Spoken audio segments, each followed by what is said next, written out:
All right, we're going to take the side plate off of this Smith Wesson Model 686. And first thing we do is we remove these grip panel. And this shouldn't be very tight, so I'm just using the hardware store screwdriver. I'm going to back it off a couple of turns and give it a little push. And that's going to separate that grip panel, make it a little easier to come off. Now I can finish unscrewing it. And I can feel that bottom piece, well, it's going to fall right off. And I can go inside and just push this other panel off. So I've got my grip panels off, and you'll see I've exposed the 3 screws that need to be removed to get off that plate. The first thing I want to do is take a pick, like a dental pick, and I want to clean out these screw threads, make sure there's nothing in there that's going to keep that screwdriver tip from getting all the way to the base of that screw head. So I do want to get in there with a really good grip, and because these may have been in there for years, need to be broken loose. I want to make sure my screwdriver is all the way in, so I don't bugger up the top of that, the screw head. So I'm not going to use my hardware store screwdriver, even though this one would probably fit. I could probably make it work. The shape of a hardware store screwdriver, and I'm not, these are Craftsman. It's not like a cheap screwdriver. You can see they're not parallel. They're kind of a wedge shape to the screwdriver blade, whereas a gunsmithing screwdriver is what's called a hollow ground, and the end of the blade is actually parallel. So that's going to get into the screw head. I'll show you how you want to. I've already picked out a good fitting one, but this one's going to fit so well into that screw. It's going to. I know it's in the bottom. It's all the way to the bottom of that screw head. It's parallel to the sides of the screw head.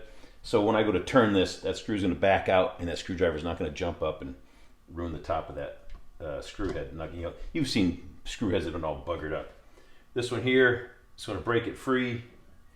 Remove this first screw, and what I've done is I've traced that plate, and I've marked spots where the screws are going to go, and they correspond with that plate. These screws are different. The screw here that's covered up by the grip panel is a flathead screwdriver, or a flathead screw. This one here has that more dome to the screw head. So let's remove these, and I'll make sure I keep them in their right spot. That way when I go to put this back together, I'll have all my screws in the right orientation. And I know with certain Taurus revolvers, these 2 screws may look alike, but if you swap them, your whole crane will come out. I've had a guy bring in a revolver one time, and it was a Taurus Judge. And he goes, "Hey, look at this." He opens up the cylinder, and goes, "Look," and all 3 of his screws are in, and the crane just slid right out. He opened the cylinder, and the whole crane and everything just moved right out. He goes, "Have you ever seen that happen before?" And I said, "Yeah, actually I have." I said, "You got the wrong length screw in there, and it's not keeping that crane in place." Anyway, all right. So we've taken out our 3 screws. We've put them in our cardboard so you don't get them mixed up. Now, to get this plate off, all right, the last thing you want to do is try to pry this off. It's not going to pry off. So we know from physics, an object at rest stays at rest. So we're going to move the revolver frame without touching that frame panel. I'm just going to hit this with a screwdriver. You see it worked its way right up.